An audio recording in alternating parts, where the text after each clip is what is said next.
Friend, मैं आप लोगों को आज ट्रिग्नोमेट्री स्टार्ट करने जा रहा हूँ। हाई स्कूल की मैथमेटिक्स और चैप्टर का नाम है ट्रिग्नोमेट्री। आज बहुत दिन के बाद मेरा आप लोगों के सामने वीडियो आ रहा है, तो प्लीज़ आप लोग थोड़ा सपोर्ट करिए और चलिए स्टार्ट करते हैं ट्रिग्नोमेट्री। फ्रेंड, ट्रिग्नोमेट्री जो रेशियो होते हैं उनके बारे में हम लोग पढ़ेंगे और साथ में इनसे एंगल कैसे निकाला जाता है, क्या यूज हैं इसके, क्या प्रयोग हैं, ये हम लोग देखेंगे। सबसे पहले हम अगर बात करें कि कक्षा 10 में आने वाला क्या क्या है कोर्स में, तो फ्रेंड जो ट्रिग्नोमेट्री का है वो तुम sine square theta plus cos square theta equal to 1 की जो सर्व समीका है ये चैप्टर से हटा दिया गया है। मतलब इन साल जो बोर्ड में आएगा वो इसको छोड़ करके बाकी सब आएगा। इस टाइप के जो क्वेश्चन होंगे, इस पे डिपेंडेंट क्वेश्चन होंगे, वो निकाल दिए गए हैं। बाकी आने हाइट एंड डिस्टेंस आएगा, ट्रिग्नोमेट्रिक रेशियोज जो हमें लोगों को फाइंड करना है वो आएगा। तो आइए देखते हैं होता क्या है। तो फ्रेंड, ट्रिग्नोमेट्रिक रेशियोज जो हैं वो हमेशा 90 डिग्री पे काम करते हैं। जैसे ये हमारा एक ट्राइंगल है ये, और इसका नाम लिख दें हम ए बी सी। तो इसमें एक कोण जो होगा ये 90 अंश का होता है। इसमें हम लोग पाइथागोरस थ्योरम से इसको हल कर सकते हैं कि इसको जो ये 90 अंश का कोण है, इसके सामने की जो भुजा है इसको हम लोग कर्ण कहते हैं, और ये वाला आधार कहलाता है, और ये हमारा लंब होता है। फ्रेंड, जो ये हमारा आधार है ये कोण के हिसाब से बदलता है और लंब कोण के हिसाब से बदलता है, लेकिन कर्ण जो होता है वो हमेशा 90 अंश के सामने की भुजा ही रहता है।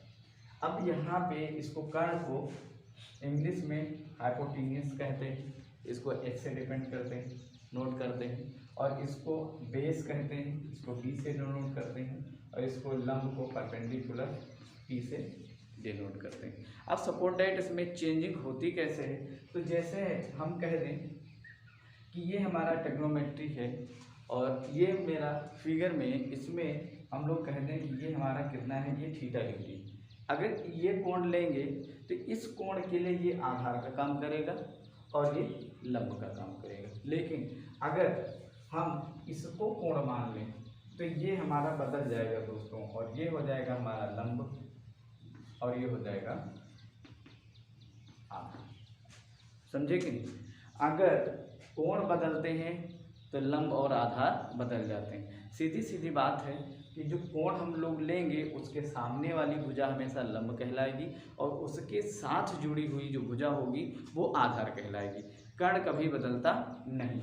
और इसमें जो हमारे कोण हैं वो हम थीटा भी ले सकते हैं, बीटा भी ले सकते हैं, अल्फा भी ले सकते हैं, गामा भी ले सकते हैं, फाई भी ले सकते हैं, साई भी ले सकते हैं। तो ये हमारे कोण लेने हैं, कोई भी कोण हम ले करके इसको हम लोग सॉल्व कर सकते हैं। तो आइए देखते हैं क्या होता है। मैट्रिक रेशियो हैं वो होते हैं 6। एक होता है साइन थीटा, एक होता है कॉस थीटा, और एक होता है टैन थीटा, और एक होता है सेक थीटा,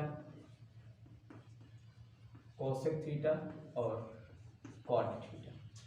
ये होते हैं हमारे sine theta, cos theta, tan theta, sec theta, cosec theta और टैन थीटा, ये हमारे होते हैं। अब इस थीटा की जगह पे हम कुछ भी ले सकते हैं। जैसे ये साइन थीटा लिया है, हम साइन अल्फा भी ले सकते हैं, साइन बीटा भी ले सकते हैं। इसी तरीके से सेक अल्फा भी ले सकते हैं, सेक गामा भी ले सकते हैं, हम कुछ भी ले सकते हैं। जितने भी कोई एक कोण है, यहाँ पे कोई भी कोण हो सकता है। साइन ए भी हो सकता है, साइन सी भी हो सकता है, कॉस ए भी हो सकता है, कॉस बी भी हो सकता है, टैन बी भी हो सकता है। मतलब जितने भी कोण हैं वो कोण हमारे कोई भी कोण हो सकते हैं। जैसे ये हम बना लें एक त्रिभुज, ये मैंने एक त्रिभुज बना लिया, वो भी 90 डिग्री का, क्योंकि हमने बताया कि जो हमारी ट्रिग्नोमेट्रिक रेशियो हैं वो 90 अंश के कोण पे काम करते हैं। कोण होना चाहिए 90 डिग्री का, तो मैंने कोण बना लिया 90 अंश का।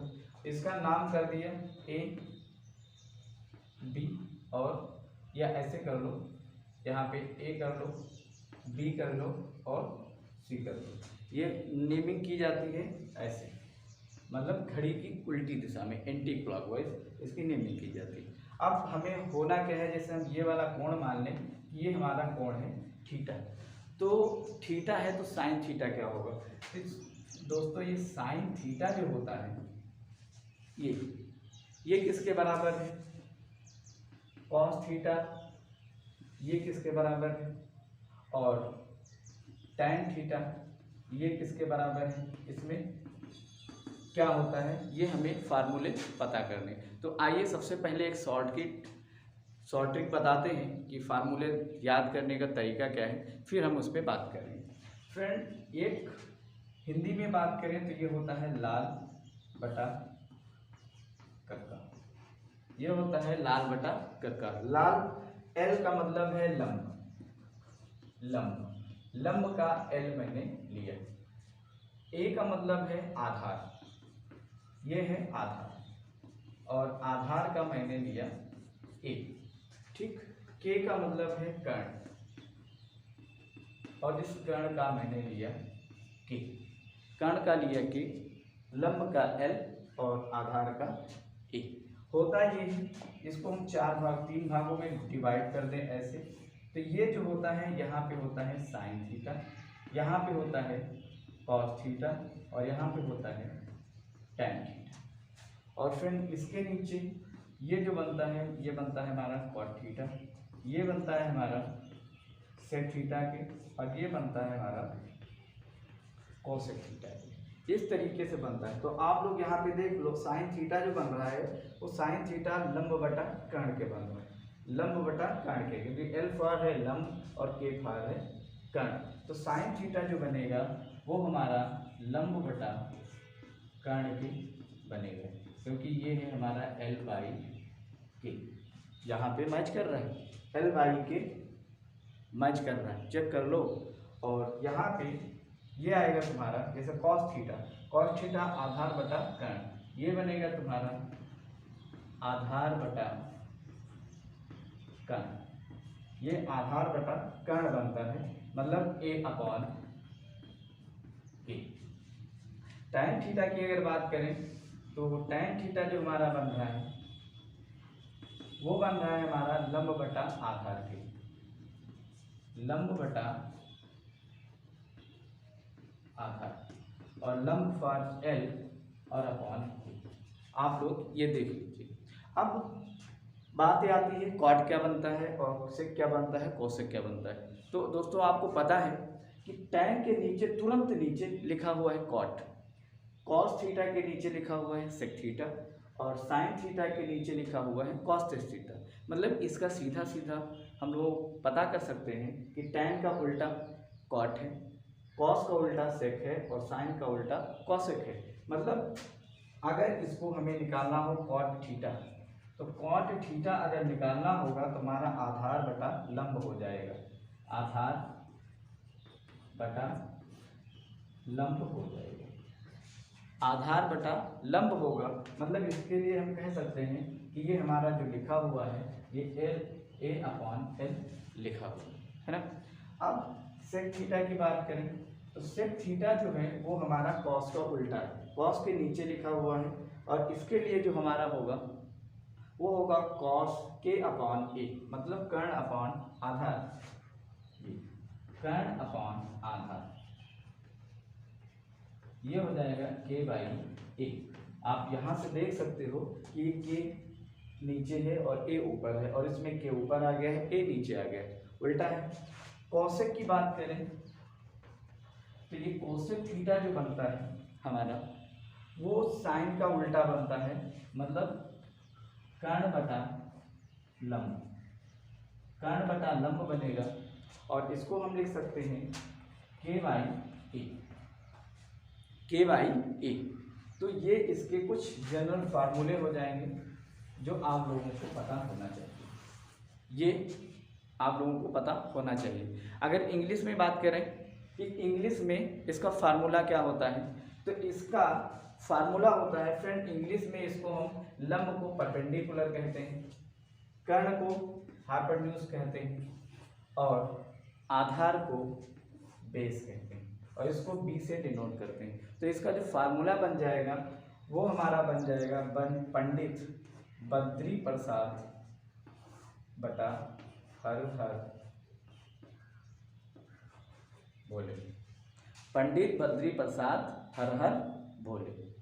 और इसके लिए फिर से वही हम लोग ड्रॉ करें तो ये हमारा यहाँ पे साइन थीटा बनेगा, यहाँ पे कॉस थीटा बनेगा और ये हमारा टैन थीटा बनेगा और ये हमारा कॉट थीटा बनेगा और ये सेक थीटा बनेगा और ये कॉसेक थीटा बनेगा। तो इस तरीके से हम लोग इंग्लिश मीडियम में जो लोग पढ़ रहे हैं तो इस तरीके से याद कर सकते हैं कि साइन थीटा जो होता है परपेंडिकुलर अपॉन हाइपोटेन्यूज होता है, cos theta equal to base upon hypotenuse और tan theta equal to perpendicular upon base होता है। जस्ट इसका उल्टा कॉट सेक और कॉसेक होता है।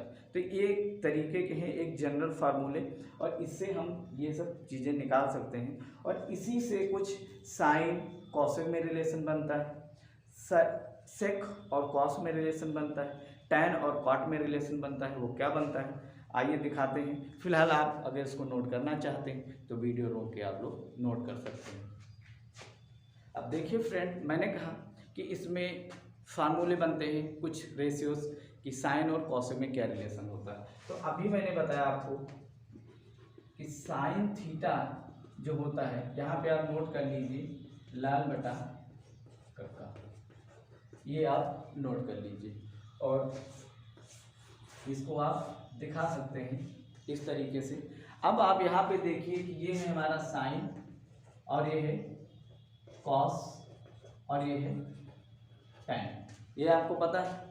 तो यहाँ पे जो मैंने लिखा कि साइन थीटा जो होता है वो लंब बटा कर्ण के होता है, साइन थीटा जो होता है वो लंब बटा कर्ण के होता है।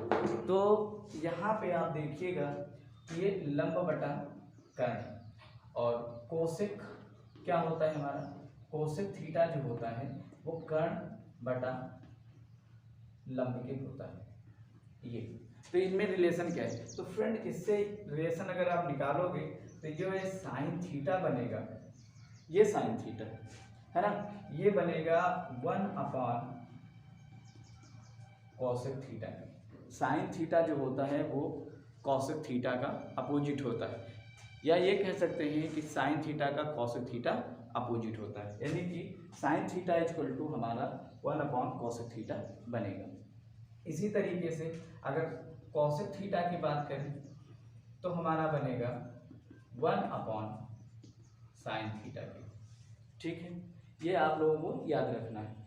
ये बनेगा, अगर कॉस थीटा की बात करें तो कॉस थीटा आपको पता है कि आधार बटा कर्ण होता है और सेक थीटा जो होता है वो कर्ण बटा आधार होता है। तो इससे देखिए आप ये अपोजिट बन रहा है कि नहीं, और अपोजिट बन रहा है इसका मतलब है कि कॉस थीटा जो बनेगा वो 1/सेक थीटा बनेगा और सेक थीटा जो बनेगा वो 1/cos थीटा के बनेगा। क्लियर? इसके बाद अगर टैन की बात करें तो ये आपके फार्मूले हो जाएंगे। एक फार्मूला आपका ये हो जाएगा, इन फार्मूलों को आप पहले नोट कर चुके हो, समझ चुके हो। इसकी बात कर रहे हैं, टैन की बात करें तो टैन थीटा हमारा होता है लंब बटा आधार की, और आपको पता है कि कॉट थीटा जो होता है ये तुरंत जस्ट उल्टा होता है किसका, इसी का, टैन का। तो ये हो जाएगा आधार बटा लंब की। इसका मतलब है कि टैन थीटा जो हमारा बन रहा है, ये टैन थीटा बन रहा है वो 1/cot थीटा के बन रहा है, और इसी तरीके से जो हमारा cot थीटा बनेगा वो 1/tan थीटा के बनेगा। ये इस तरीके से इनका रेशियो बन जाता है। जो कि ये अपोजिट हैं। इसी से कुछ फार्मूले ड्राइव होके आते हैं, जैसे हमारा साइन अपॉन कॉस, अगर हम पूछे कि साइन अपॉन कॉस किसके बराबर होगा तो चेक करिए, जैसे sign theta upon cos theta, इसका फार्मूला क्या होगा। तो आप ये देखिए कि साइन थीटा आपने क्या लिख रखा है, लंब बटा कर्ण के, तो इसको आप लिख सकते हैं एल अपॉन के अपॉन कॉस थीटा आपने लिख रखा है आधार बटा कर्ण के, तो इसको आप चेक करिए, तो ये लिखा है आधार बटा कर्ण के। आपको पता है कि इसमें का नीचे वाला नीचे आ जाता है और इसका जो नीचे है वो जस्ट ऊपर चला जाता है अगर उसमें 2 या 3 बार बटे का साइन है। इसमें आप चेक कर लीजिए, तो ये बटे का जो साइन है वो मेन है और उसके बाद इसके ये बटे में है और ये भी बटे में, तो इसको हम लिख सकते हैं एल अपॉन के इंटू के अपॉन ए, और ये के कट जाएगा और ये एल अपॉन ए बचेगा, एल अपॉन ए बचा। अब आप चेक करिए कि एल अपॉन ए किसका है, तो एल अपॉन जो ए है आप यहाँ पे चेक करके पाएंगे कि tan theta equal to L upon A है, तो यहाँ पे आप लिख सकते हैं tan थीटा के, तो ये हमारा जो बनेगा ये sign theta upon cos theta जो बनेगा ये tan थीटा के बनेगा इस, और यहाँ पे हम भी लिख दे रहे हैं tan theta upon cos theta, यहाँ पर भी लिख दे रहे हैं sine theta upon cos theta. अब sine theta upon cos theta equal to tan theta के बना है, तो इसको ऐसे भी हम लोग लिख सकते हैं कि tan theta equal to sine theta upon cos theta होता है, लिख सकते हैं ना, क्लियर है, चेक कर लीजिए। अब इसको अगर हम उल्टा कर दें तो आपको पता है कि उल्टा करेंगे तो tan थीटा जो होता है वो किसका उल्टा होता है, 1 अपॉन कॉट के, तो इसको हम लिख सकते हैं 1 अपॉन कॉट थीटा, तो ये हमारा sign theta upon cos theta बन जाएगा। अगर इसको उल्टा करें, सीधा करें, तो ये उलट जाएगा तो ये भी उलट जाएगा, तो ये हो जाएगा हमारा cot theta equal to cos theta upon sine theta, और इस तरीके से ये दूसरा फार्मूला हमारा पता हो जाएगा कि कॉट थीटा इक्वल टू जो होता है वो cos theta upon sine theta के इक्वल होता है। अब आप यहाँ पे इनको नोट कर सकते हो, देख सकते हो, वीडियो रोक करके इसको आप लिख सकते हो कि ये है क्या, सारे फार्मूले हैं और एक एक फार्मूला आपका आगे काम आ सकता है, तो आप सारे फार्मूलों को एक बार नोट कर लीजिए। चलिए आइए, चलिए फ्रेंड, अब जो मैंने फार्मूले बताए हैं इस पे क्वेश्चन किस बेस के आते हैं, जैसे प्रश्नावली आप एक जब पढ़ेंगे, हम पढ़ाएंगे आप लोगों को, तो आपको पता चलेगा कि किस टाइप के क्वेश्चन आते हैं। फिलहाल आपको हम बताते हैं कि किस टाइप के क्वेश्चन आते हैं। जैसे यहाँ पे लिखा हुआ होगा कि इस तरीके का, जैसे ये चित्र बना हुआ है आपके पास, इस तरीके का चित्र बना हुआ होगा, यहाँ पे ए लिखा होगा, बी लिखा होगा और सी लिखा हुआ होगा। इसका मान जैसे 5 दिया है, ये 4 दिया है और ये 3 दिया है। फिर आपसे कहेगा कि साइन ए बराबर, साइन ए का मान क्या होगा, tan ए का मान क्या होगा, सेक सी का मान क्या होगा, इस तरीके से आपसे कहेगा।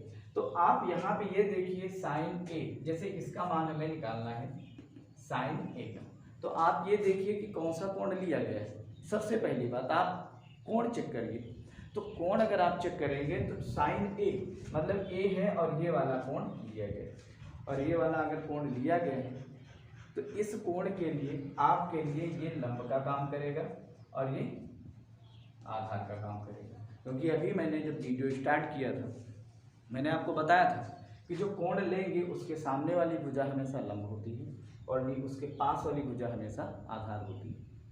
कर्ण कभी बदलता नहीं है, 90 अंश के सामने की जो भुजा होती है वो हमेशा कर्ण है। अब यहाँ पे साइन ए की बात की जाए तो साइन ए क्या होगा, तो सबसे पहले आपको फार्मूला पता होना चाहिए। तो फार्मूला आप यहाँ पे चेक करिए, तो लंब बटा कर्ण जो होता है वो आपका साइन थीटा होता है, तो वही यहाँ पे फार्मूला लगाओगे लंब बटा कर्ण, ये आपका फार्मूला होगा। तो साइन ए जो बनेगा वो हमारा लंब का काम क्या कर रहा है 4, तो यहाँ पे होगा 4। कर्ण का काम कर रहा है 3, कर्ण का काम कर रहा है 5 क्योंकि ये कर्ण है, और कर्ण का काम कर रहा है 5, तो ये हमारा साइन ए का वैल्यू निकल जाएगा। क्लियर है ना। अब tan ए का मान, tan ए चेक कर लीजिए, tan ए का मान एंगल यही है ना, और एंगल जब यही है तो इसके लिए क्या होगा, हमारा लंब ये है और आधार ये है, कर्ण ये। अब इसमें चेक करिए तो tan थीटा जो होगा वो लंब बटा आधार बनता है, तो यहाँ पे लिख लीजिएगा आप लंब बटा आधार, और लंब बटा आधार आप जब लिखेंगे तो इसके लिए आपका लंब क्या बनेगा 4 और आधार क्या बनेगा 3, तो ये हो जाएगा आपका tan ए, और ये आपके आंसर आ जाएंगे। ठीक है, तो इस तरीके से हम लोग आंसर निकाल सकते हैं, और ये टेबल आपको बार बार लिखने की ज़रूरत नहीं पड़ेगी। अगर आप कई बार इसके प्रैक्टिस करोगे तो ये टेबल आपको अपने आप से याद हो जाएगी, कई बार प्रैक्टिस इसके लिए करनी पड़ेगी। अब बात आती है सेक सी की। अब सेक सी की भैया बात आती है तो थोड़ा एक चीज़ गौर करो, यहाँ पे अगर बात करें तो जैसे ये लिखा है तो इसमें अब सेक, देखो हम यहाँ पे फिगर ड्रॉ कर ले रहे हैं, इस तरीके से हमारा फिगर है ना, इस तरीके से फिगर है, ये ए है, ये बी है और ये सी, और यहाँ पे ये 5 दे रखा है, ये 90 डिग्री का एंगल है, ये है तुम्हारा 4 और ये है तुम्हारा 3 है। अब इसमें आप ये देखो कि इसमें साइन जो सेक है, सॉरी सेक सी है, सेक सी के लिए आपका आधार क्या है और लंब क्या है। मैंने बताया कि आधार और लंब बदल जाते हैं लेकिन कर्ण कभी नहीं बदलता है, और आधार लंब उसी के हिसाब से होते हैं जो हमने कोण ले रखा हो। कोण कौन सा लिया है, कोण लिया है सी, और मैंने बताया है कि जो कोण लेते हैं उसके सामने की भुजा हमारी लंब का काम करती है और उसके पास की भुजा हमेशा आधार का काम करती है। तो यहाँ पे कोण हम सी ले रहे हैं, इसलिए आधार का काम हमारा ये करेगा और लंब का काम ये हमारा करेगा। क्लियर है। अब आप ये देखिए कि सेक में होता क्या है, तो सेक के लिए मैंने बताया था कि ये सेक होता है और ये कॉट होता है और ये हमारा कोसेक होता है। ठीक है, तो यहाँ पे सेक जो होगा वो कर्ण बटा आधार के होगा, तो इसको हम लिख सकते हैं कर्ण बटा आधार होगा, कर्ण बटा आधार। अब यहाँ पे देख लीजिए आप, सेक जो सी होगा, कर्ण हमारा 5 ही रहेगा, 5 मैंने नोट कर दिया है ना, कर्ण हमारा क्या रहेगा सी रहेगा और 5 नोट कर दिया। आधार हमारा 4 है यहाँ पे, तो ये हमारा 4 बन गया और ये हमारा आंसर आ गया। समझे कि नहीं। अगर इसी के साथ हमारा कॉस सी कहता तो आप कॉस सी का भी वैल्यू निकाल सकते थे। कॉस सी इसी का उल्टा होता है, ये हो जाएगा आधार बटा कर्ण, और आधार बटा कर्ण का मतलब है आधार का काम आपका 4 कर रहा है और कर्ण का मतलब आपका 5 कर रहा है, और ये कॉस सी का मान हो जाएगा आपका। क्लियर। तो अगर इसी के साथ कॉस ए का मान कहता, तो अब कॉस ए का जब मान कहता तो आप यहाँ पे चेक करो कॉस ए, अब ये कॉस ए कह रहा है मतलब ये कोण कह रहा है, इसमें चेक करो कॉस ए मतलब ये वाला कोण कह रहा है, और इस कोण के लिए ये आपका लंब है और ये आपका आधार है। तो अब कॉस फार्मूला यही लगेगा, आधार बटा कर्ण का, आधार बटा कर्ण का, और आधार आपका क्या है 3 और कर्ण क्या है आपका 5, तो ये आपका कॉस हो जाएगा और ये आपके अच्छा हो जाएगा। तो इस तरीके से इसके हम लोग आंसर फाइंड कर सकते हैं। प्रश्नावली इसी पे डिपेंडेंट है और सारी प्रश्नावली इसी पे